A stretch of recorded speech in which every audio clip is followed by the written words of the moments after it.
पानी छिड़काव करके बोला बैठे, दम्भ बैठा।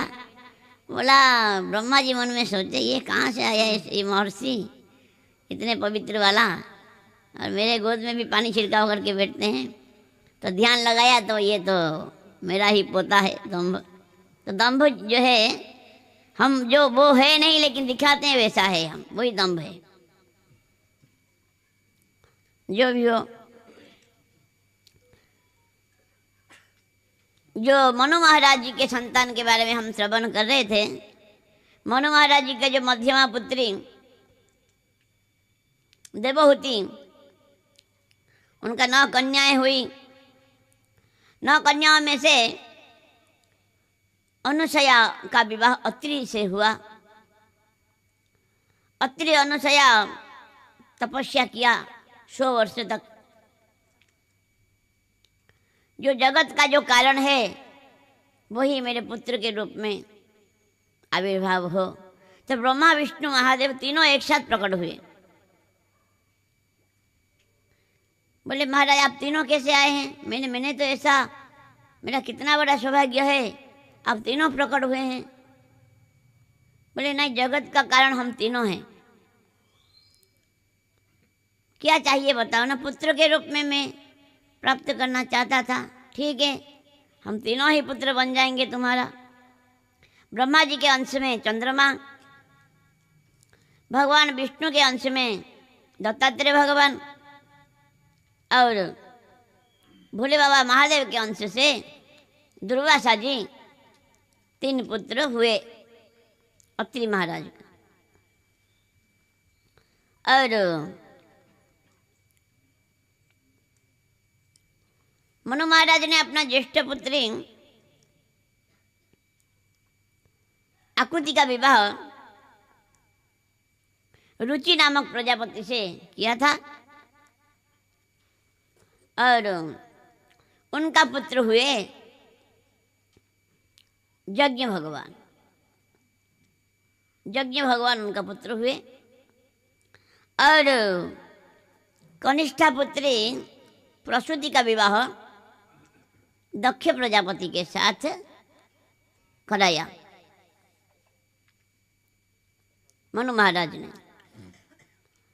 उनका दक्ष प्रजापति का 16 कन्या हुई। उनमें 13 का विवाह धर्म के साथ हुआ, जिनमें से मूर्ति नामक धर्म की पत्नी से नरनारायण भगवान अवतीर्ण हुए। जय नरनारायण भगवान की जय, जो अभी बद्रीनाथ में तपस्या कर रहे हैं। और एक कन्या अग्नि को विवाह कराए स्वाहा नाम की कन्या को। स्वधा नाम की कन्या को पितरों के साथ विवाह कराया। और एक सबसे छोटी पुत्री जो कनिष्ठा पुत्री सती का विवाह महादेव के साथ कराया गया।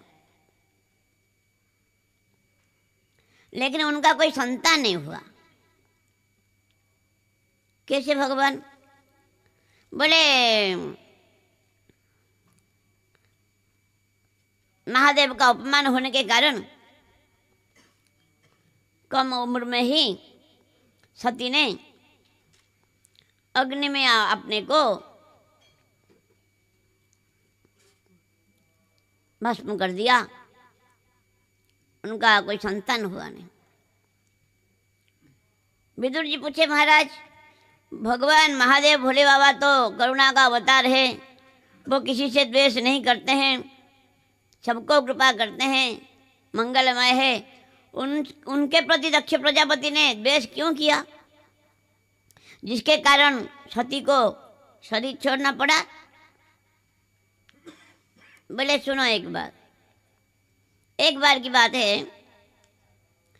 दक्ष प्रजापति को ब्रह्मा जी ने प्रजापतियों का मुखिया बना दिया, प्रजापतियों का पति। तो उनका स्वागत के लिए एक समारोह हो रहा था। दक्ष प्रजापति स्वागत के लिए, स्वागत सत्कार के लिए एक सभा हो रहा था, प्रजापतियों का सभा। उसमें महादेव आए थे, ब्रह्मा जी आए थे और सब देवता ऋषि मुनि सब आए थे।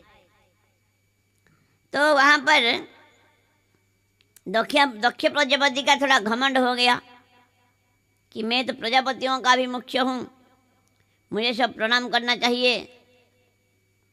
तो वे जानबूझकर थोड़ा लेट में आए, विलंब में आए, जानबूझकर थोड़ा विलंब में आए।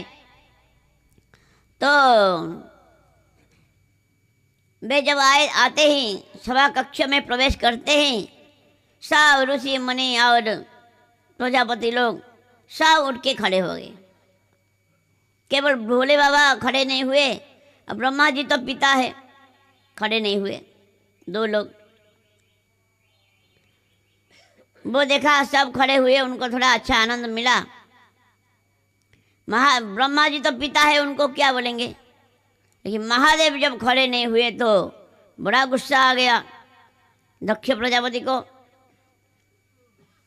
दक्ष प्रजापति बोले, सभी यहाँ पर जो विराजमान सभी ऋषि मुनि संत महात्मा और देवता लोग सब मेरा बात ध्यान से श्रवण करो। मैं कोई द्वेष से नहीं कहता हूँ कि मात्सर्य के कारण मैं नहीं कहता हूँ, मैं सिद्धांत की बात कहता हूँ, मैं शपथ पूर्वक कहता हूँ। बोले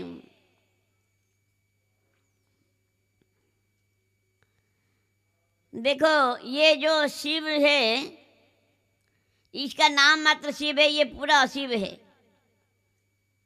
ये मंगल, शिव का मतलब मंगल है, ये पूरा अमंगल का मूर्ति है। श्मशान में रहता है, मुंडों का माला पहनता है, भस्म अपने अंग में लगाता है और भूत प्रेत के साथ घूमता है, पागल की तरह रहता है, कभी हंसता है, कभी रोता है, कभी गाता है। ये पूरा अशिव है। भोले बाबा कुछ नहीं कहते हैं, शांत बैठे हैं। बोले इसको चाहिए था, मैं जब आया उठ के खड़ा होना चाहिए था। मेरा पुत्री का विवाह इससे कराया, ये मेरा पुत्र जैसा है, मेरा इच्छा नहीं था। बोला ये सब देवता लोगों ने बोले अगर ये अशिव है तो तुम्हारा पुत्री का विवाह क्यों कराया? बोले मैं थोड़ी कराया, मैं थोड़ी चाहता था, मेरे पिता ब्रह्मा जी बोले इसीलिए मैंने करा दिया।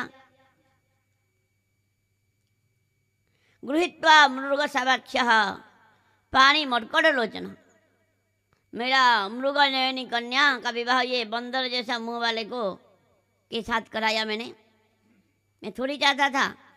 ब्रह्मा जी मेरे पिताजी बोले तभी इसलिए करा दिया, लेकिन मुझे पता नहीं था ये इतना ये निकलेगा, ऐसा अभद्र निकलेगा। इसका व्यवहार भी आता नहीं, सम्मान देना जानता नहीं बड़ों को, ऐसा ऐसा बहुत बातें बोल दिया। फिर भी भोले बाबा कुछ नहीं कहते, शांत शांत चित्त होके बैठे हैं। नंदीश्वर को बड़ा गुस्सा आया। नंदी बोले प्रभु आपको ये ऐसा अपमान कर रहा है। बोले भोले बाबा बैठ जाओ थोड़ा, क्योंकि ससुराल में थोड़ा गाली सुनना पड़ता है, ससुराल में गाली सुनना पड़ता है। तो ससुराल में शादी के समय गाली देते हैं, अभी मुझे शादी के बाद मिल रहा है, कोई बात नहीं। शादी के समय गाली मिलता है, मुझे शादी के बाद में मिल रहा है, कोई बात नहीं, चुपचाप बैठ जाओ, कोई बात नहीं। फिर भी दक्ष प्रजापति को फिर भी शांति नहीं मिला। फिर एक शाप दे दिया, बोला मैं शाप देता हूँ, आज के बाद ये शिव को कोई भी यज्ञ में यज्ञ भाग नहीं मिलेगा। ऐसा सुनते ही नंदीश्वर को बड़ा गुस्सा आया। बोले ए दक्ष प्रजापति क्या कह रहा है, हमारे प्रभु को शाप दे रहा, मैं भी तुझे शाप दे रहा हूँ, तुमको तुम्हारा सिर बकरे का सिर हो जाए, तुम स्त्रैण हो जाओ, कर्मों कांड में ही तुम्हारा मन लगा रहे। ब्राह्मण लोग थोड़ा हंस दिया, ब्राह्मण लोगों को भी नंदीश्वर ने श्राप दिया, ब्राह्मण लोग सब भीख मंगा बन जाए, इंद्रिय तर्पण के लिए भिक्षावृत्ति करके घूमेंगे सब ब्राह्मण लोग। ब्राह्मणों को जब श्राप दे दिया तो भृगु जी को गुस्सा आया, बोले नंदीश्वर ब्राह्मणों को क्यों श्राप दिया? मैं भी तुमको श्राप देता हूँ, जितना शिव के गण है सब पखंडी हो जाए, मद्यपान करेंगे और मुर्दा का मांस खाएंगे, श्मशान में रहेंगे। ऐसा भयंकर श्राप भृगु जी ने भी दे दिया। तब भोले बाबा बोले यहाँ रहना ठीक नहीं, ये क्या सभा हो रहा है, एक दूसरे को श्राप दे रहे हैं, चलो यहाँ रहना ठीक नहीं। अपने गणों को लेकर के भोले बाबा चले गए। तो यहाँ पर एक बात है, कहते हैं अपमान पचाना सहज है, सम्मान पचाना सहज नहीं। अपमान कर दिया कोई बात नहीं, लेकिन सम्मान जो एक बार जिसको सम्मान मिल जाता है उसको अपमान नहीं होने पर भी अपमान लगेगा। सब उठ के खड़े हुए, लेकिन एक भोले बाबा खड़े नहीं हुए, इसी में ही उसको बड़ा गुस्सा आ गया, अपमान बोध हुआ। इसीलिए सम्मान बड़ा खतरनाक है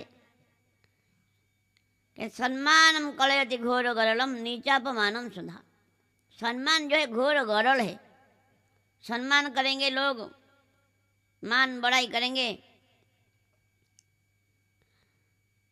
बोले मान बड़ाई जब से आई तब से किस्मत फुट्टी, स्वामी स्वामी बजने लगी और लगन राम से छुट्टी। मान बड़ाई जब से आया तब से और सब सम्मान करेंगे और गया भजन खत्म। इसीलिए बड़ा खतरनाक है सम्मान।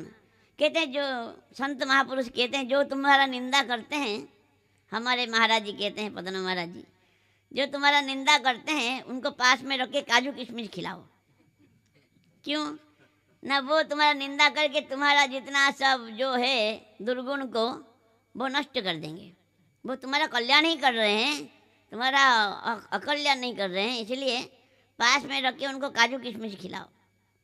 तो लेकिन ये सम्मान पाने का जो ये इच्छा बड़ा भयंकर है। प्रतिष्ठा सा दुष्टा सुपच रमणी में हृदय नटेत।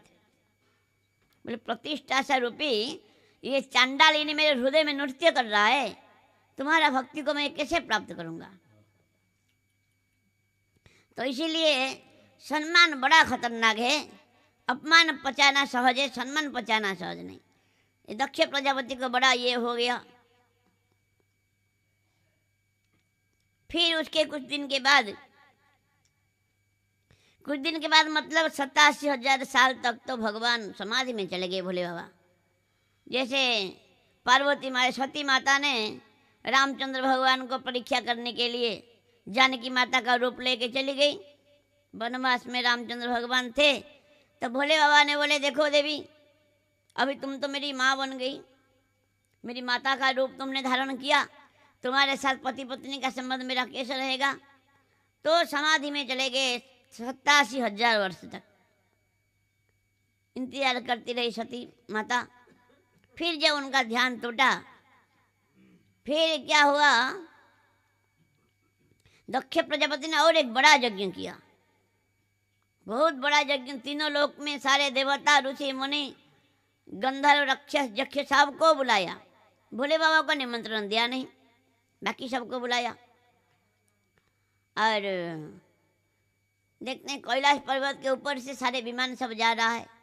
अन्य रास्ता भी था, लेकिन चिढ़ाने के लिए जानबूझकर देवता लोग उन्हीं के ऊपर से ही जा रहे हैं।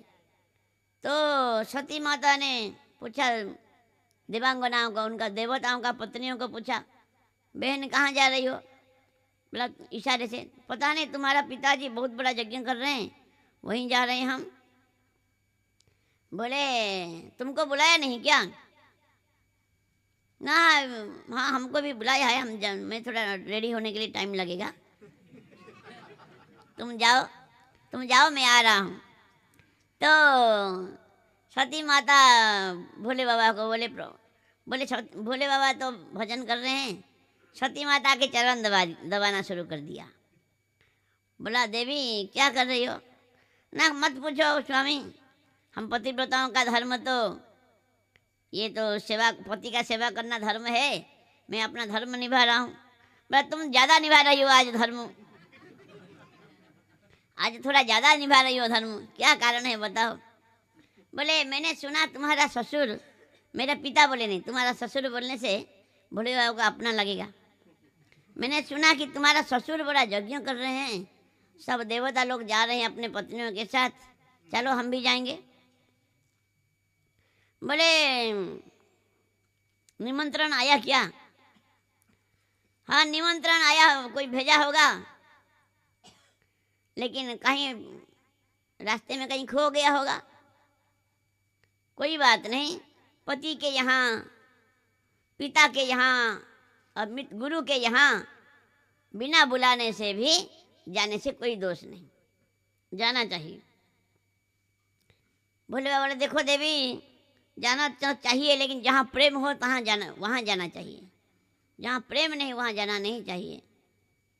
तुम्हारा पिताजी मुझे द्वेष करते हैं, तुम बोलोगे तो मैं क्यों प्रणाम नहीं किया? मैं तो सर्वभूत हृदय भगवान को ध्यान करता हूँ, उनको प्रणाम करता हूँ, सामान्य शरीरधारी को मैं क्यों प्रणाम करूँगा? भगवान को प्रणाम कर दिया मतलब सबको प्रणाम हो गया, मेरा उनके प्रति कोई द्वेष नहीं। लेकिन तुम्हारा पिता मुझे तो द्वेष करते हैं, शत्रु मानते हैं, इसलिए हम नहीं जाना ही हमारे लिए अच्छा होगा। सती माता बोली हमारी माँ कितने दिनों हो गया माँ से मिली नहीं, मेरी बहन लोग आई होगी, उनसे भी मिलने से कितना अच्छा लगता, मैं जाना चाहती हूँ। कितना समझे या फिर भी माने नहीं, बार बार घर के अंदर बार बार बाहर चली जाती है, फिर भोले बाबा कुछ सोचेंगे, क्या सोचेंगे सोच के बार बार आ जाती है। इस प्रकार एक बार तो गुस्सा होके पूरा जाने के लिए प्रस्थान कर लिया सती माता ने। भोले बाबा बोले नंदीश्वर को बुलाया, गणों को बुलाया, उनका जो जितना सामान है ले जाओ इनके साथ, और ले जाओ, तुम्हारा जितना सामान है ले जाओ। सती माता को भोले बाबा बोले तुम्हारा जो कंदुक है और तुम्हारा तोता है, दर्पण है, ले जाओ। क्यों? भोले बाबा को पता था और आएंगी नहीं, तो नंदीश्वर में विराजमान करा के लेके गए साथ में। सती माता गई गणों के साथ, तो वहाँ जाके देखा देवता लोग तो उनको कोई देखता ही नहीं, क्योंकि दक्ष प्रजापति ने बोल दिया मेरा शिव का अगर कोई अपना कोई आएगा उससे कोई बात नहीं करेगा, शिव का जो शत्रु है मेरा वो शत्रु है, शिव का जो अपना है मेरा वो शत्रु है। तो देवता लोग भी बात नहीं करते हैं, दंडवत नहीं करते हैं। फिर बहन लोग श्रद्धा किया, माता ने बड़ा श्रद्धा किया, गले लगाया सती माता को। लेकिन जब दक्ष प्रजापति के पास गई तो दक्ष प्रजापति देखा भी नहीं, बात तो करना दूर की बात, उनको बड़ा गुस्सा आया सती माता को।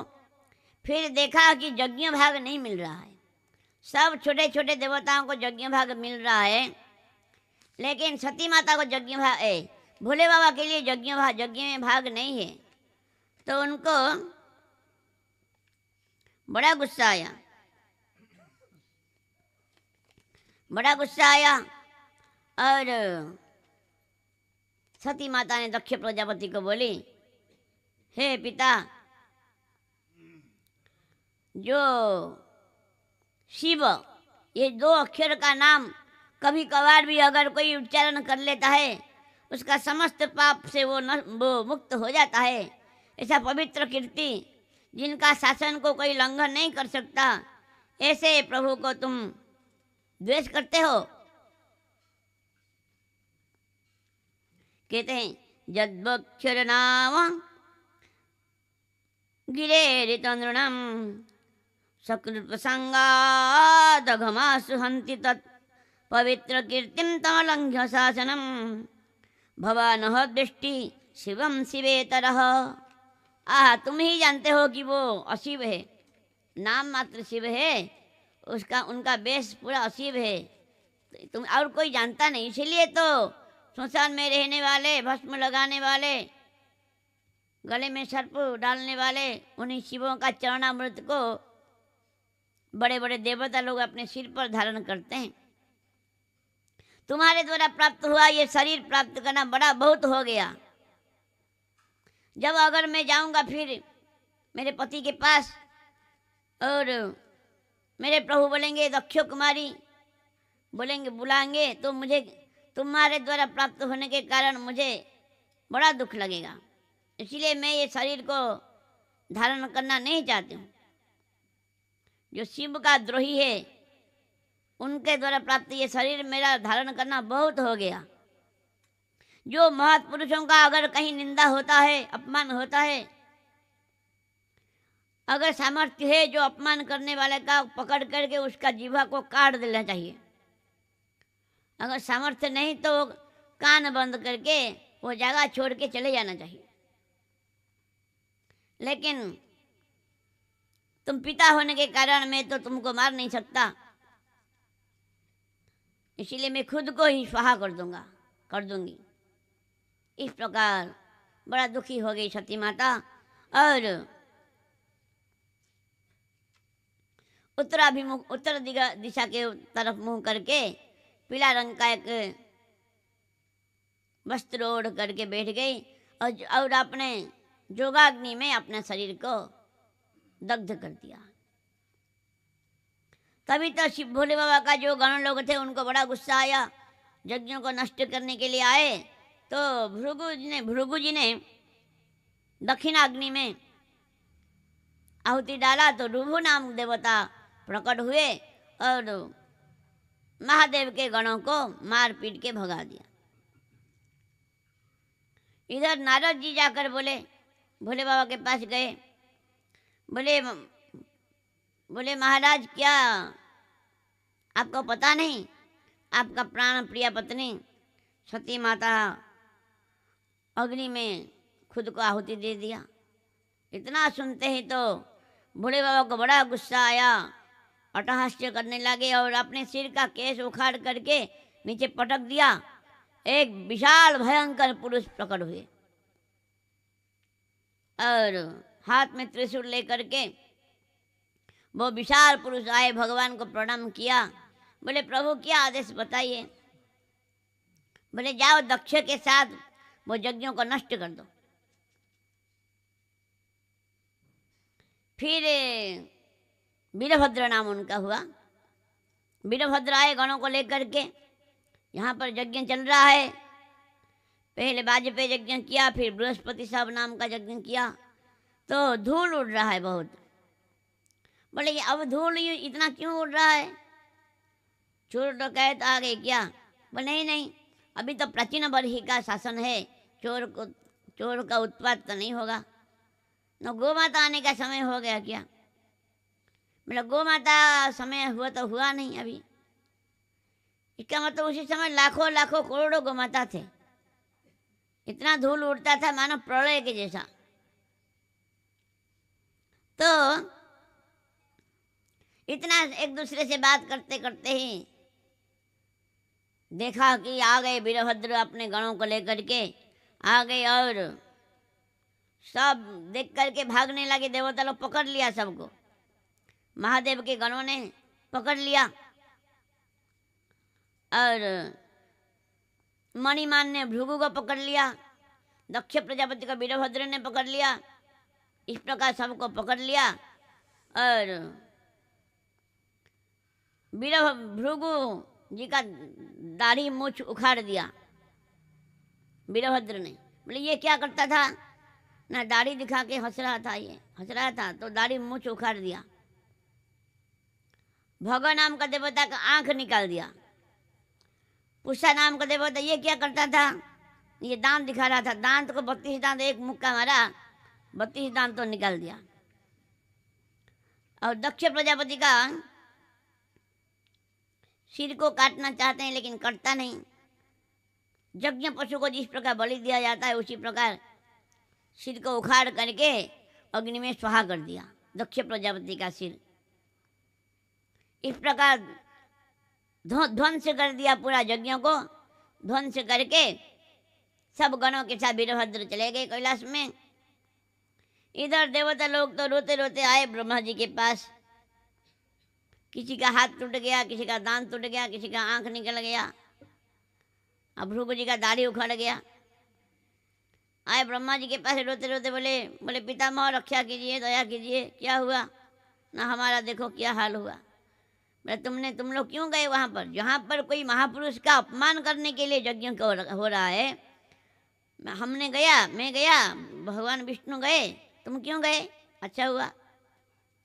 नहीं महाराज दया कीजिए, नहीं तो हमारा क्या गति होगा। सबको लेकर के साथ में भोले बाबा का पास कैलाश में गए ब्रह्मा जी। देवता लोग बोले तुम थोड़ा पीछे रह जाओ, उनका मूड कैसा दिखता हूँ भोले बाबा का, अगर मूड अच्छा है तुमको बुलाऊंगा पास में। तो भोले बाबा के पास ब्रह्मा जी गए। यद्यपि भोले बाबा सबका, उनका कोई कारण नहीं है, फिर भी ब्रह्मा जी से प्रकट हुए थे, इसलिए पिता मानकर सम्मान करते हैं। जिस प्रकार भगवान वामन भगवान कश्यप जी को सम्मान करते थे, उसी प्रकार भोले बाबा देखा कि ब्रह्मा जी आए हैं तो उठ के खड़े हो गए, अपने आसन से प्रणाम किया, ब्रह्मा जी को प्रणाम किया।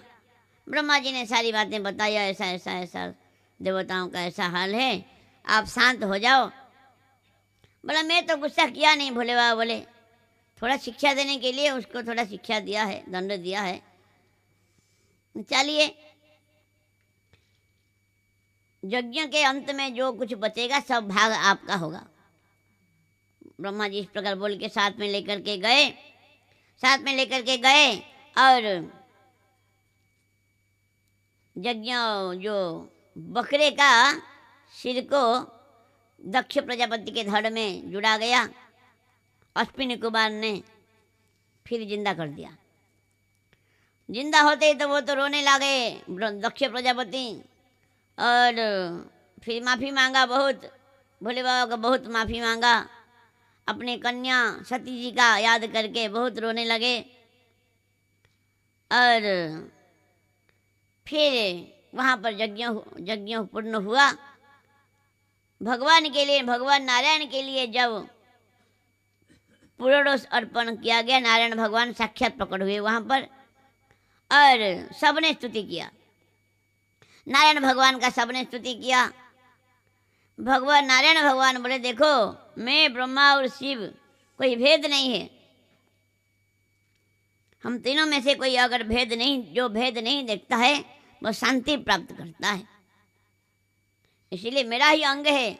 इस प्रकार ये शरीर में का हाथ पैर ये सब अलग नहीं, एक ही अंग है, मेरा ही अंग है ब्रह्मा और शिव, इनमें भेद नहीं देखना चाहिए। इस प्रकार यज्ञ पूर्ण हुआ।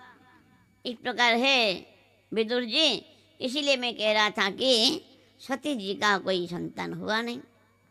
इस प्रकार 3 कन्याओं का वर्णन हुआ।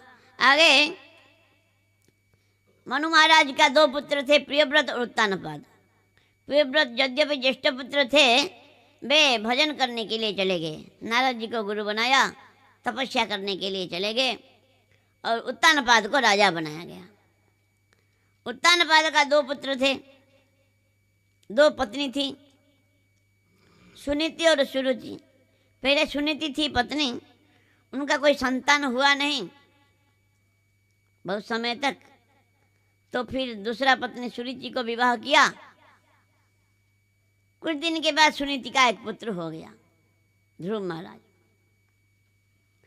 और सुरुचि का भी एक पुत्र हुआ, उत्तम। हम सब जानते हैं वो कथा। उद्यान में उनको, बगीचा में उनको जगह दिया गया। सुनीति को अपने पुत्र के साथ, ध्रुव महाराज के साथ रहती थी माता सुनीति, और राजमहल में सुरुचि रहती थी, जो राजा का ज़्यादा प्रिय थी। तो एक बार क्या ध्रुव महाराज आए, अपने पिता की गोद में बैठना चाहते थे। सुरुचि ने देख लिया, उसको खींच के नीचे खींच लिया। सुरुचि ने बोले अरे बेटा तेरा इतना कहाँ सौभाग्य है, राजा के राज सिंहासन में बैठना चाहता है, बोला पहले तपस्या कर भगवान को। तपसाराध्य पुरुष तस्यैवानुग्रहेण में गर्भे तुम साधयामास यदिच्छसि नृपासनम। तुम पहले भगवान नारायण का तू तपस्या कर। नारायण बोलेंगे क्या चाहिए बर, तो बताना कि सुरुचि माता के गर्भ से मैं जन्म लूँगा। ये शरीर छोड़ करके अगले जन्म में तू मेरे गर्भ में से जन्म लेना, तभी तू राज सिंहासन में बैठेगा। तेरा इतना कहाँ योग्यता हो गया बेटा, राज सिंहासन में बैठना चाहता है। इस प्रकार जब बोल दिया तो ध्रुव महाराज को बड़ा गुस्सा आया। रोते रोते अपनी माँ सुनीति के पास आ गए। सुनीति माता बोले बेटा क्या हुआ क्या हुआ, कुछ बोल नहीं पा रहे हैं। बोले नहीं। कहते हैं साधु संत जो होते हैं किसी का निंदा नहीं करते। छोटा बच्चा थे फिर भी बोला नहीं। तो दूसरे कर्मचारी लोग बोल दिया कि राजा जो छोटी रानी ने अपमान कर दिया तुम्हारा बेटा को। तो सुनीति माता ने ध्रुव महाराज को बोली बेटा बुरा नहीं मानना, तो सुरुचि माता के प्रति द्वेष नहीं करना। उन्होंने अच्छा बात ही बोला, जा भगवान का भजन कर। जिनका कृपा से ब्रह्मा को ब्रह्मपद मिला है, जिनकी कृपा से तुम्हारा पिता उत्तानपाद राजा बने हैं, तो वही भगवान नारायण का तू भजन कर। सुरुचि माता ने अच्छी बात बोली है, जा भजन कर बेटा। इस प्रकार सुनीति माता जब बोली तो ध्रुव महाराज भजन करने के लिए चले गए। क्या भजन करेंगे, किसका भजन करेंगे, कोई कुछ भी जानते नहीं। वन में गए भजन करने के लिए तो कुछ जानते नहीं। भगवान ने नारद जी को भेजा। नारद जी आए, बोले बेटा कहाँ जा रहा है। ना हरि को प्राप्त करना चाहता हूँ। बोले अभी बचपन में क्या भजन करेगा, खेल कूद का समय है, खेल कूद कर बड़ा हो जाए फिर बाद में भजन करेगा। इतना आसान नहीं बेटा भजन करना भगवान का।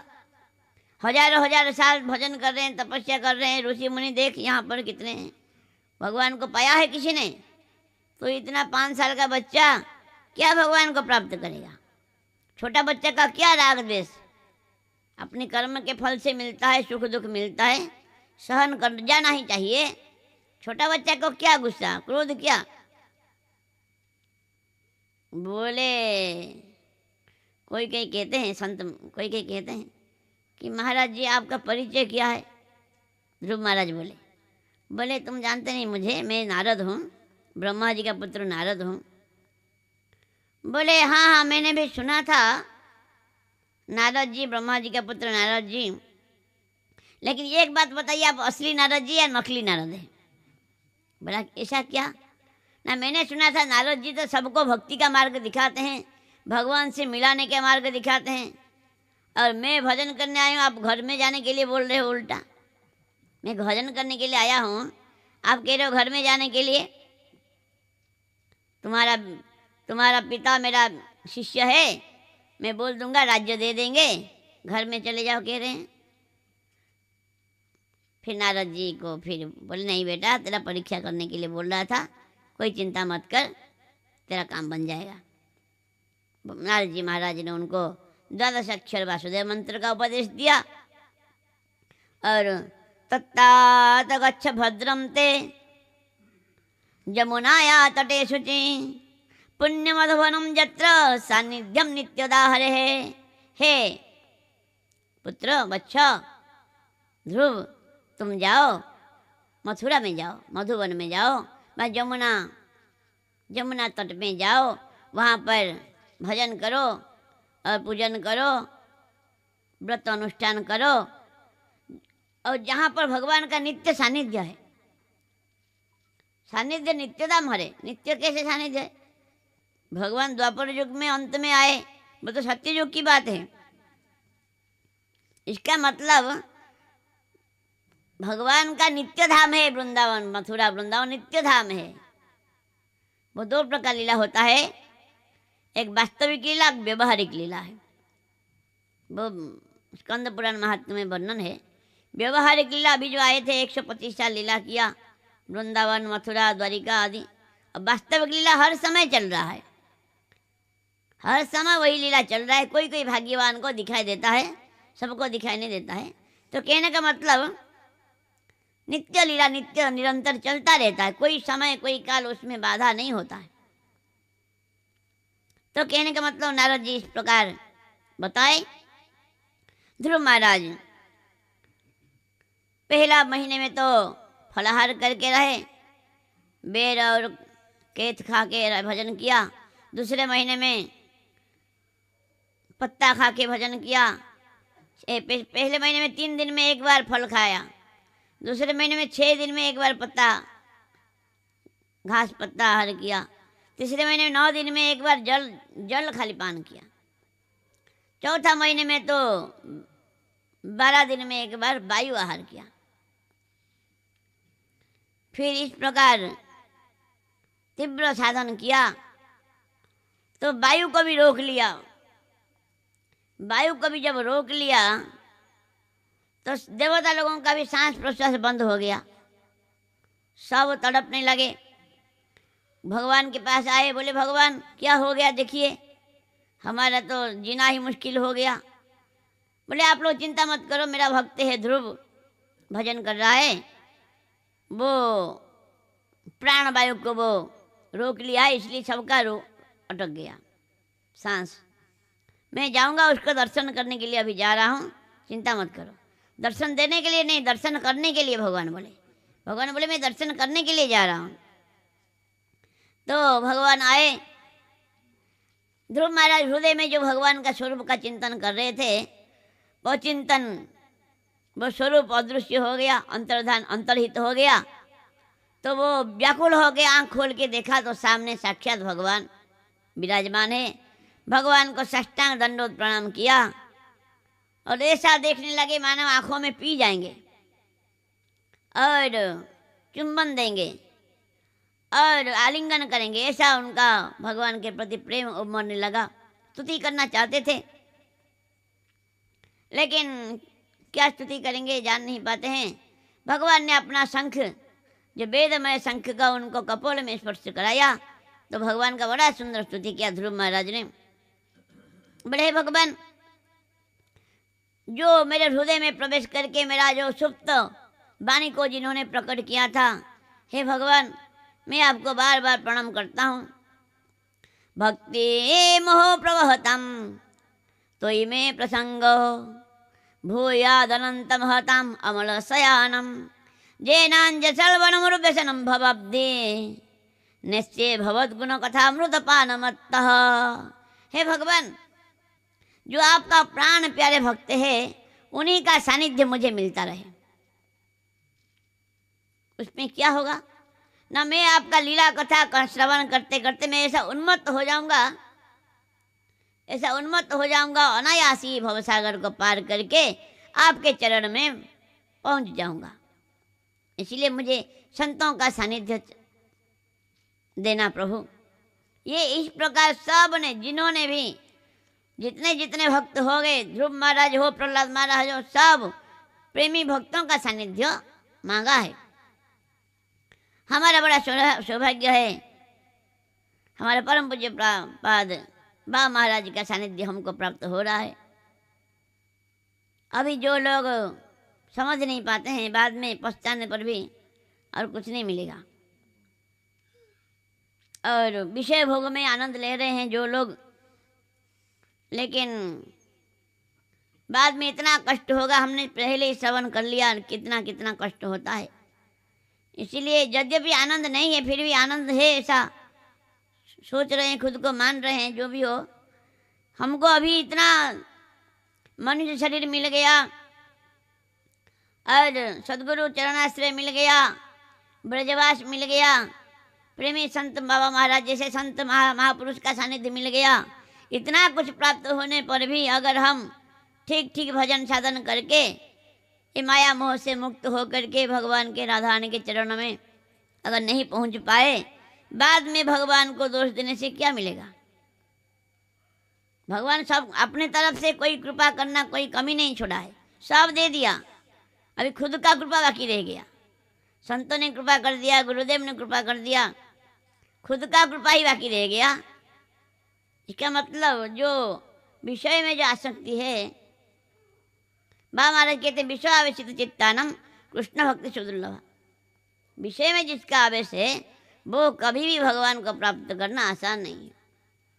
इसीलिए गुरु वैष्णव कृपा करे, हमारा कैसे कब विवेक उदय होगा, ये विषय से वैराग्य कब होगा, दिव्य शुद्ध प्रेम निष्काम जो दिव्य प्रेम भगवान के चरण में कब होगा, जो भी हो। ध्रुव महाराज इस प्रकार बड़ा सुंदर स्तुति किया, हे भगवान मैं काश के लिए भजन करना चाहता था लेकिन मुझे महावल्य मणि मिल गया। हे भगवान आपको प्राप्त करने के बाद भी जो लोग ये सांसारिक वस्तु मांगते हैं आपको, वो लोग मानो कल्पवृक्ष के पास जाकर के एक मुट्ठी चना मांगते हैं। इसलिए हे भगवान मुझे कुछ नहीं चाहिए, मुझे कुछ नहीं चाहिए, मुझे आपका प्रेमी भक्तों का सानिध्य चाहिए और कुछ नहीं चाहिए। जैसे ऐसा भी सब ने मांगा है। हमारा हनुमान जी महाराज तो उनको जब रामचंद्र भगवान बोले चलो जाएंगे साकेत धाम, बोले भगवान मैं तो नहीं जाऊंगा। और क्या हुआ? बोले वहाँ तुम्हारा कथा सुनने को नहीं मिलता, यहाँ कथा सुनने को मिलता है। प्रेमी रसिकों का सानिध्य में आपका कथा सुनने को यहाँ मिलता है, कितना आनंद आता है। ठीक है रह जाओ यहाँ। तो हनुमान जी अभी भी कहते हैं जत्र जत्र रघुनाथ कीर्तन तत्र तत्र कृतमस्तक अंजलिम बाष्पवारी परिपूर्ण तलोचनम नमत राक्षसांतकम। तो कहते हैं हनुमान जी वहाँ पहले आ जाते हैं, कोई आए ना आए हनुमान जी पहले आके बैठ जाते हैं कथा सुनने के लिए। तो कथा का रसिक है, धावंती रसलंपटा। भगवान की कथा में इतना आविष्ट है, कहीं भी भगवान का प्रेमी। लेकिन हम जैसे लोगों के मुख से कथा सुनने से क्या होगा? प्रेमी रसिक संतों के मुख से कथा सुनने से कल्याण होता है। जो भी हो, ध्रुव महाराज ने इस प्रकार स्तुति किया। भगवान बोले चिंता मत करो, तुम 36,000 वर्ष तक राजा बनोगे, राज्य शासन करो, फिर मुझे प्राप्त करोगे। भगवान आशीर्वाद दे के कृपा करके अंतर्ध्यान हो गए। फिर ध्रुव महाराज आए और राजा उत्तानपाद उनको राजा बना करके भजन करने के लिए चले गए। पहले नियम था 50 वर्ष होते ही घर छोड़ के चले जाते हैं। ब्रह्मचर्य 25 साल तक, 25 से 50 तक गृहस्थाश्रम, 50 से 75 तक वानप्रस्थ, उसके बाद संन्यास आश्रम। अभी तो 100 साल 90 साल हो गया फिर भी घर छोड़ते नहीं। वो पिटाई करने बेटा पिटाई करता है फिर भी और जाते नहीं घर छोड़ के। एक कथा सुनने को मिलता है, कोई एक साधु भिक्षा करने के लिए जाते हैं। तो भिक्षा के लिए गए थे किसी के घर में, देखा कि एक बूढ़ा रो रहा है। बूढ़ा रो रहा है तो बोला क्या हुआ? ना मेरा बेटा मुझे बहुत पिटाई करता है, पिटाई करता है। और साधु को दया आ गया थोड़ा, बोले चिंता मत करो, मेरे कुटिया है, माधुकरी तुम खुद माधुकरी करके करना और मेरे कुटिया में रह जाना। बड़ा वो गुस्सा हो गया बूढ़ा, भाग यहाँ से। साधु को क्या हुआ? ना बेटा का पिटाई में जो आनंद तुमको क्या पता, बेटा का पिटाई में जो आनंद है तुमको क्या पता है, भागो यहाँ से। कहने का मतलब उनको वैराग्य आता ही नहीं। पिटाई करो कुछ भी ये तो उनका आनंद आ जाता है, वो उनको वैराग्य आता ही नहीं। पहले ज़माने में ऐसा नहीं था। 50 साल होते ही घर छोड़ के भजन करने के लिए वानप्रस्थ आश्रम स्वीकार करके चले जाते थे। जो भी हो, ध्रुव महाराज इस प्रकार राजा बने। उनका छोटा भाई उत्तम को किसी यक्ष ने मार दिया तो, और उनका माता सुरुचि भी आग में जल के मर गई। और जो यक्षों के साथ युद्ध किया ध्रुव महाराज ने, बहुत यक्षों को मार दिया। फिर मनु महाराज ने समझाने पर युद्ध बंद किया। फिर अपने बेटा उत्कल को राज सिंहासन अर्पण करके ध्रुव महाराज ऋषिकेश में आए भजन करने के लिए। कहते हैं ऋषिकेश में जब आए तब गंगा जी का शब्द आ रहा है, बहने का शब्द। तो उनका भजन में थोड़ा बाधा हो रहा है। तो बोले माता मैं जा रहा हूँ, तुम्हारा शब्द हो रहा है। गंगा माता प्रकट होके बोली तुम मत जाओ, क्योंकि प्रेमियों का सानिध्य सब चाहते हैं। गंगा जमुना आदि बड़े बड़े जितना तीर्थ है, प्रेमी का सानिध्य सब चाहते हैं। इस जगह पर मेरा शब्द होगा नहीं। कहते हैं उसी जगह पर जहाँ ध्रुव महाराज भजन कर रहे थे, आज भी वहाँ पर शब्द नहीं हो रहा है। ध्रुव महाराज इस प्रकार भजन किया, फिर देखा किया, विमान आ गया। भगवान ने विमान भेजा है, पार्षदों को भेजा है, और ध्रुव महाराज को खुशी भी हुआ, दुख भी हुआ। खुशी हुआ भगवान के पास जाएंगे, दुख हुआ इसीलिए संतों का सानिध्य से दूर जाना पड़ रहा है। संतों का सानिध्य में भगवान के लीला कथा और श्रवण करने को मिलेगा नहीं, इसलिए मन थोड़ा दुखी हो गया। जो भी हो, इस प्रकार जाने विमान में बैठने जा रहे थे, एक काला पुरुष आ गया। बोला तुम कौन हो भाई? मैं साक्षात मृत्यु हूँ, लेकिन आपके ऊपर मेरा अधिकार नहीं है। विमान तो भूमि में स्पर्श नहीं करेगा, आप मेरे सिर के ऊपर चरण रख के आप विमान में चढ़ जाओ। तो मृत्यु के सिर पर चरण रख के ध्रुव महाराज विमान में बैठ गए। जय ध्रुव महाराज की जय। ऐसा भगवान का भक्ति का महिमा है। भक्ति का महिमा ऐसा है जैसे काल महाकाल किसी को छोड़ा नहीं, लेकिन जिस प्रकार बिल्ली अपने बच्चों को उसी दांत में लेके जाता है, लेकिन उसका नींद भी नहीं टूटता है बच्चा का, लेकिन उसी दांत में चूहा को पकड़ता है तो वो तो खून में लथपथ हो जाता है, मर जाता है चूहा। उस प्रकार जो विमुख है, जो बहिर्मुख है, जो भोगों में ही आनंद ले रहे हैं, उसको तड़पा तड़पा कर मारता है, काल छोड़ेगा नहीं। लेकिन जो भगवान का भक्त है उनका पास में आके प्रार्थना करता है, महाराज जी आप जाना चाहेंगे क्या? बोले नहीं मेरा इच्छा नहीं, भाग यहाँ से, तब वो ले नहीं पाएगा, इच्छा करेंगे तभी जाएंगे। कहते हैं एक प्रेमी संत थे, एक संत थे, सख्य भाव था उनका, ब्रजवासियों के साथ ही खेलते थे, रहते थे। तबे ब्रजवासियों के साथ ही रोटी खाते थे। बोले ब्रजवासियों को बुलाया, बोले लाला देखो मैं तो आज चला जाऊँगा शरीर छोड़ के, इस प्रकार बोले और सचमुच शरीर छोड़ दिया। उनको लेके जा रहे थे संस्कार के लिए, तो एक मैया, ब्रजवासी मैया बोली अरे क्या हुआ? ना बाबा मर गया। अरे बाबा तुझे आज ही मरना था, मेरा बेटी का शादी है आज, तो काल मरता तो मैं थोड़ा देखता तुझे। तो दिखाओ कैसा है बाबा, खोल के दिखाया तो बोला बाबा तुझे आज ही मरना था। तो बाबा उठ के बैठ गए। बाबा उठ के बैठे, क्या मैया? ना ठीक है मैया, तुम्हारी अगर इच्छा नहीं तो आज नहीं मरूँ, कल मरूंगा, कोई बात नहीं। तो बाबा फिर चले गए। दूसरे दिन फिर शरीर छोड़ दिया। कहते काल कहते हैं जम डर प्यो हरिदास कहा है। हरिदास भगवान का जो भक्त है उनके प्रति, उनके ऊपर किसी का अधिकार नहीं है। भगवान जब लेंगे तब भगवान के पास जाएंगे, राधा रानी जब लेगी तब जाएंगे, नहीं तो जमराज का या काल का किसी का अधिकार नहीं है। इसलिए जमराज क्या कहते हैं?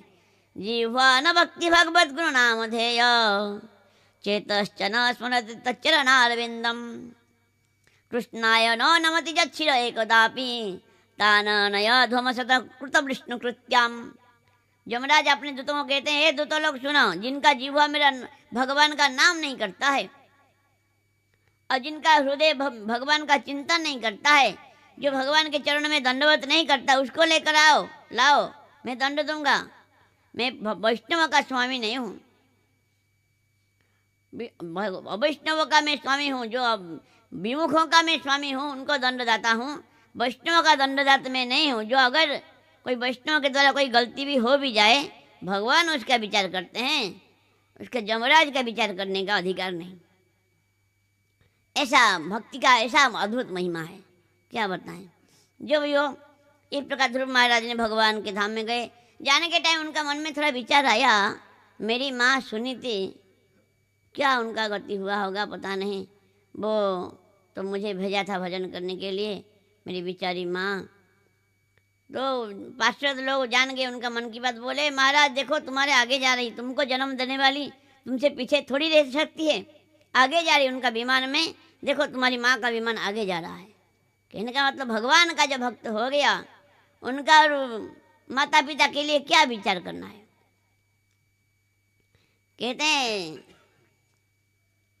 कुलम पवित्रा जननी कृतार्था वसुंधरा वशिष्ठ धन्य नृत्यंत स्वर्गे पितरो प्रतेषाम जैसाम कुले वैष्णव नाम धेय। वो जिस घर में कोई भगवान का भक्त हो जा जन्म लेता है वो कुल पवित्र हो जाता है, जननी कृतार्थ हो जाता है। माता गर्भ धारण किया था, वो माता का गर्भ धारण करना सार्थक हो जाता है। और स्वर्ग में पितृ लोग नृत्य करते हैं, बोले हमारे वंश में कोई भक्त हुआ है, हमारा अभी तो कल्याण हो ही जाएगा।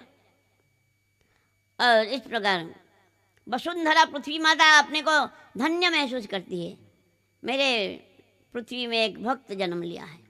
इस भक्त का ऐसा अद्भुत महिमा है, क्या बताएं। हम तो भक्त का वेश बना लिया लेकिन हृदय से भक्त बन नहीं पाए।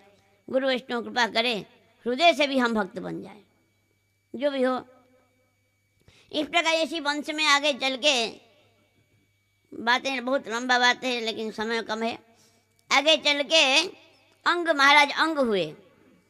अंग का पुत्र बेण नाम को बड़ा दुष्ट हुआ, सबको दंड देता है, सबको मारता है, पीटता है। हम अंग महाराज घर छोड़ के चले गए वन में भजन करने के लिए। एक कथा कह के गए, बोले जिसका कोई संतान नहीं वो सबसे ज़्यादा भाग्यवान है, और जिसका दुष्ट पुत्र है उससे भी वो भाग्यवान है। और सुपुत्र होगा उसमें आसक्ति हो जाएगा, आसक्ति तो बंधन का कारण है। तो दुष्ट पुत्र होगा तो आसक्ति होगा नहीं, घर छोड़ के वन में चले जाएंगे भजन करने के लिए। अच्छा हुआ मेरा दुष्ट पुत्र हुआ, अच्छा हुआ। इस प्रकार भजन करने के लिए अंग महाराज चले गए। बेण तो राजा बन गया, क्योंकि दुष्टों का राजा कथा हुआ। बेण राजा बना, सबको और यज्ञ आदि बंद कर दिया। ऋषि मुनि महात्मा आए, बोले महाराज यज्ञ तो भगवान का ही स्वरूप है, आप क्यों ऐसा बंद कर दिया, क्यों? बोले तुम लोग सब व्यभिचारी हो, तुम लोग। क्या भाई, क्या महाराज हमने क्या किया? बोले जिस प्रकार कोई व्यभिचारिणी स्त्री अपना पति को छोड़कर 11 पुरुष का सेवा करता है, दूसरे पुरुष का सेवा करता है, मैं ही तो भगवान हूँ। भगवान कौन है? मैं ही तुमको जीविका देता हूँ, अन्न वस्त्र आदि देता हूँ, मैं ही तो भगवान हूँ। और राजा के शरीर में तो सारे अष्ट लोकपाल बात रहते हैं, सारे देवता तो राजा के शरीर में रहते हैं। तो मेरा पूजा करो, अगर पूजा करना है मेरा पूजा करो, मेरे लिए हवन करो। कोई नारायण क्या करेगा? नारायण तुमको क्या दे रहा है? ऐसा जब बोला तो इतना गुस्सा आया, उसको तो अभी शाप दे के स्वाहा कर दिया। वो बेण मर गया। फिर से अराजकता हुआ तो उसका शरीर को मंथन किया गया। पहले काला रंग का एक पुरुष प्रकट हुआ, उसको बोले ऋषि मुनि बोले बैठ जाओ, बसी निशित बैठ जाओ। वो निषाद राज हुए। वो दीनता के साथ वो भगवान ऋषि मुनि को प्रणाम किया। भाई तुम्हारा इतना दीनता है, हम प्रसन्न है, तुम्हारे वंश में ऐसा भगवान का भक्त बनेंगे, साक्षात रामचंद्र भगवान उनको मित्र बनाएंगे। निषाद राज रामचंद्र भगवान का परम प्रेमी मित्र हो गए। जो भी हो, अगली बार फिर शरीर को मंथन किया, दिव्य पुरुष स्त्री प्रकट हुए दोनों। पुरुष है पृथु महाराज और स्त्री है अर्ची महारानी, साक्षात लक्ष्मी नारायण का ही अवतार है। जय पृथु जी महाराज की जय। पृथु महाराज ने उनको राज्याभिषेक हुआ और अन्न को प्रजा लोग आए, महाराज जी देखिए हमारा हमको तो खाना पीना मिलता नहीं, हम तो मर जाएंगे। क्या हुआ ना, पृथ्वी सब छुपा लिया अपने अन्न को। पृथ्वी को मारने के लिए गुस्सा आया पृथु महाराज को, धनुष लेके मारने के लिए गए, गो रूप धारण करके पृथ्वी भाग गई। जहाँ जहाँ पृथ्वी माता गई वहाँ वहाँ पृथु महाराज बोले मुझे मार दोगे तो तुम्हारा प्रजा रहेंगे कहाँ? बोले मैं अपना तपस्या के अपना शक्ति से जोग माया से मैं दूसरा पृथ्वी प्रकट कर लूँगा। तो गोमाता जान गई तो साक्षात भगवान है। तो बोले तुम्हारा जो पिता था दुष्ट था, इसी के कारण सब मैंने छुपा लिया था, दोहन करो। फिर सारे अन्न दोहन कराया। मोनू महाराज को बछड़ा बना के दोहन किया, खाद्य शस्य आदि। इंद्र को बछड़ा बना करके अमृता दोहन किया। और इस प्रकार सारे खाद्य शस्य औषधि सब दोहन कर लिया पृथ्वी से। और जितना पर्वत पहाड़ था सबको समतल कर दिया। पृथु महाराज बड़ा राजा प्रजाओं को बड़ा प्रेम से पालन किया, उनका बड़ा सुंदर लीला चरित्र है। और पृथु महाराज ने 100 अश्वमेध यज्ञ का संकल्प किया। 99 यज्ञ पूरा हो गया, 100वां यज्ञ कर रहे थे। उसी समय क्या हुआ, इंद्र आया और अश्व को, यज्ञों का अश्व को लेके चले गए। अत्रि बोले उनका पुत्र को, बोले इंद्र जा रहा है, उसको अश्व को लेके आओ। तो इंद्र को परास्त करके लेके आए। अगली बार फिर इंद्र पाखंडी रूप धारण किया, पाखंड रूप, लाल वस्त्र पहन के कपाल आदि, कपाली को वेश आदि धारण करके लेके फिर से चला गया। तो अत्रि बोले वही इंद्र है, पाखंड वेश धारण किया है। तो फिर इंद्र को परास्त करके दोबारा फिर अश्व को लेके आए। पृथु महाराज बोले मैं तो इंद्र को मार दूंगा अभी। बोले आप मत, आप तो यज्ञ में दीक्षित थे, आपको हिंसा ठीक नहीं, हम लोग अभी कर रहे हैं काम उसका, उसी को ही स्वाहा कर देंगे यहाँ अग्नि में। अत्रि महाराज बोले मैं हम इंद्र को ही स्वाहा कर देंगे अग्नि में, चिंता मत करना। फिर ब्रह्मा जी ने समझाया ऐसा नहीं, ठीक नहीं, फिर मान गए। इंद्र, पृथु महाराज और मारा नहीं इंद्र को। तो भगवान नारायण वहाँ पर प्रकट हो गए। नारायण भगवान का बड़ा सुंदर स्तुति किया पृथु महाराज ने। भगवान बोले तुमको क्या चाहिए, वर मांगो। बोले महाराज मुझे तो कुछ नहीं चाहिए, जो कुत्ता सुअर आदि जोनि में जो भोग मिलता है अनायास, उसी भोग के लिए कौन चाहेगा। मुझे अगर कुछ देना चाहते हैं, मुझे 10,000 कान दे दीजिए, मैं जहाँ आपका लीला कथा 2 कान में क्या श्रवण करूँगा। जैसे गोपियाँ बोली 2 आँख में क्या देखूँगा कृष्ण का रूप, करोड़ों आँख होना चाहिए।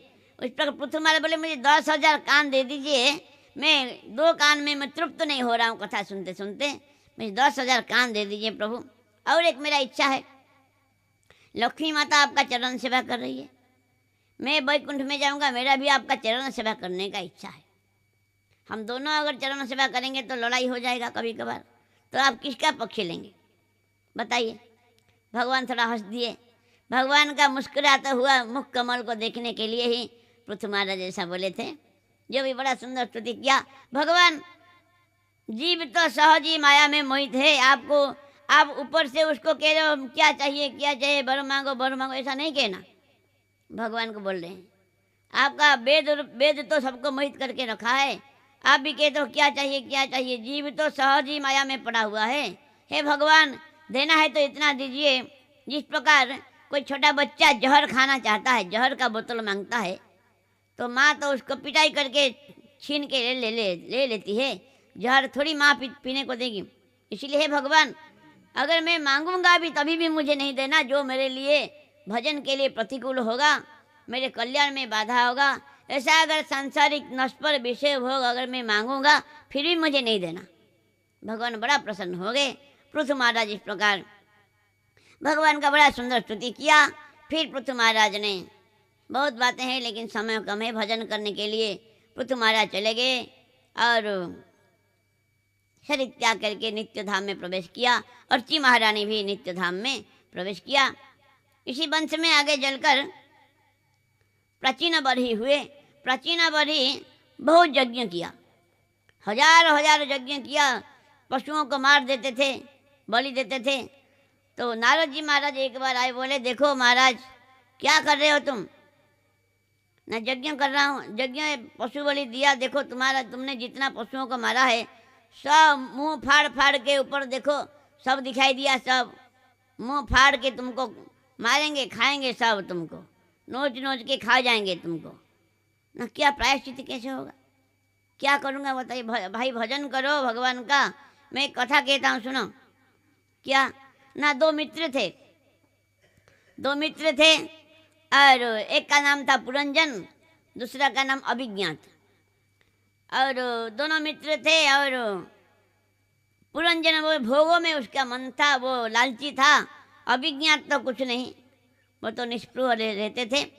पुरंजन क्या हुआ, अभिज्ञात को मित्र को छोड़ करके अपना रहने के लिए एक नगर ढूंढने के लिए आया। गए, जाते जाते 9 दरवाजा वाला एक नगर मिला। 9 दरवाजा वाला एक नगर मिला। वहाँ पर जाए देखा कि 5 मुख वाला एक सांप है। वहाँ पर सांप उनको कुछ किया नहीं। नगर के अंदर गए, एक सुंदर स्त्री दिखाई दिया। बोले तुम्हारा नाम क्या है। ना मैं जानता नहीं मेरा नाम क्या है, लेकिन ये नगर का मैं स्वामिनी हूँ। उनका 11 सेवक थे। 11 सेवकों का सैकड़ों पत्नियां थी। उसी नगर में वो गए पुरंजन बोले मुझे विवाह करना, तुम्हारा विवाह हुआ है ना? हुआ नहीं, तो मुझे विवाह करोगी? तो विवाह कर लिया, उसी के साथ रहने लगी, बिना नाम वाली वो स्त्री के साथ रहने लगे। बहुत बच्चा उनका हुआ और वो शिकार करने के लिए जाते थे, कभी किसी द्वार से कभी किसी द्वार से ला करके बहुत जीवों को मार करके गंदगी बहुत बढ़ा दिया, गंदा कर दिया पूरा राज्य को। फिर धीरे धीरे क्या हुआ, वो पत्नी में ऐसा आसक्त हो गए, पत्नी उठती थी तो उठते थे, पत्नी बैठती थी तो बैठते थे, पत्नी का वश में हो गए। और क्या हुआ, बहुत समय बीतने के बाद क्या हुआ, चंडवेग नामक एक आया, चंडवेग आया, उसका भाई प्रज्वर को साथ में लेके आया और काल कन्या, जरा नाम की काल कन्या आई। जब आई तो पंचो जो मुख वाला सांप बहुत कोशिश किया युद्ध करने को, लेकिन हार गया। और वो राज्य को वो जो चंडवेग और जरा नामनी कन्या और प्रज्वर ने सबको मार दिया, परास्त कर दिया। फिर वो उनका मृत्यु हो गया, पुरंजन का मृत्यु हो गया। स्त्री का चिंतन करते करते मरने के कारण अगले जन्म में उनको स्त्री शरीर मिला। विदर्भ देश का राजकुमारी बने और पांड्य राजा को उन्होंने विवाह किया। मलयध्वज राजा, मलयध्वज को विवाह किया। मलयध्वज जब मृत्यु हो गया युद्ध में, तो वो सती होने जा रही थी। जो अभिज्ञात नाम का मित्र, उनका जो मित्र अभिज्ञात वो आए, बोले मित्र रुक जाओ, क्या कर रहे हो? बोला मैं उनका पत्नी, तुम कहाँ मित्र क्यों कह रहे हो मुझे? ना तुमको पता नहीं मैं अभिज्ञात हूँ, ब्राह्मण के रूप में आए थे अभिज्ञात। बोले उनको सारी बातें याद हो गया। बोले प्राचीना बहरी, बोले मैं तो कुछ समझ नहीं पाया आपका बात को, क्या कह रहे हैं आप, इसका मतलब? बोले वेद जो है परोक्षवाद बोला है, परोक्षवाद का बात ये सुनो, मैं कह रहा हूँ। परोक्षवाद एक होता है, कहते हैं किसी का माड़ पीने का, उसका कोई बीमारी था, माड़ पी रहा था, पीने का था, तो माड़ पीने के लिए वो माड़ जो चावल बनने के बाद उसका माड़ निकला गया। लेकिन कुछ लोग आए थे बात करने के लिए उनके साथ, तो बातचीत करने में लग गए। उनकी पत्नी बोली उनका बेटा को भेजा, जाओ पिता को बुलाओ माड़ पीने के लिए। तो सबके सामने माड़ पीने के लिए बोलने से तो ठीक नहीं, कोई कुछ सोच सकता है।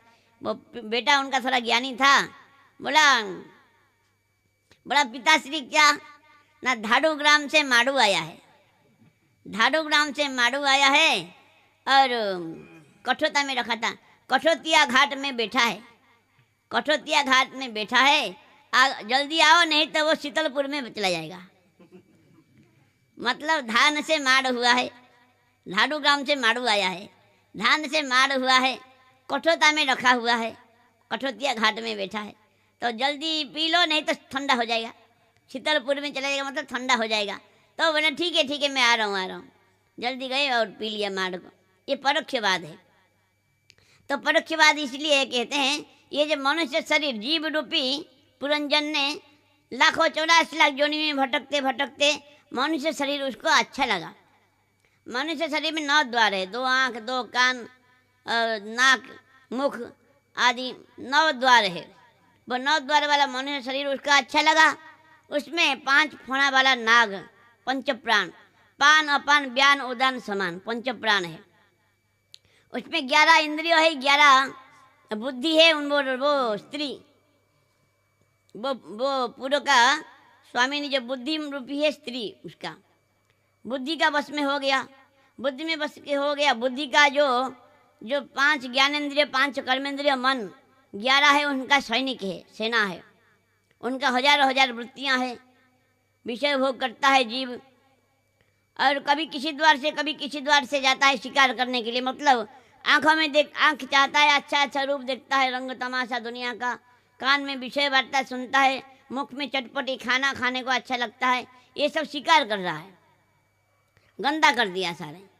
तो इस प्रकार बुद्धि का वश में होकर के जो जीव रूपी पुरंजन इतना पाप किया, जीवों को मारा, तो क्या हुआ, अंत में उसको बुढ़ापा आ गया। बुढ़ापा मतलब जरा नाम निकाल कन्या जो है, बुढ़ापा आ गया। और प्रज्वर ज्वर आ गया, मरने के टाइम ज्वर आ जाता है, ज्वर आ गया और चंडवेग मतलब मृत्यु क्या हुआ, उसको आक्रमण कर लिया। इस प्रकार विचार है, हे महाराज भजन करो, भजन करो और ये सब छोड़ो, ये जो कर्मकांड छोड़ो, इसमें क्या कल्याण होगा, तुम्हारा पतन हो जाएगा। तो वही भजन करने के लिए चले गए। इस प्रकार पुरंजन उपाख्यान हमने श्रवण किया है। उनका 10 बेटा थे, प्रचेता लोग 10 बेटा थे। वो भी भजन करने के लिए पहले ही चले गए थे पिता का आदेश से। तो भोले बाबा एक सरोवर से प्रकट हुए, उनको रुद्र गीत का उपदेश दिया।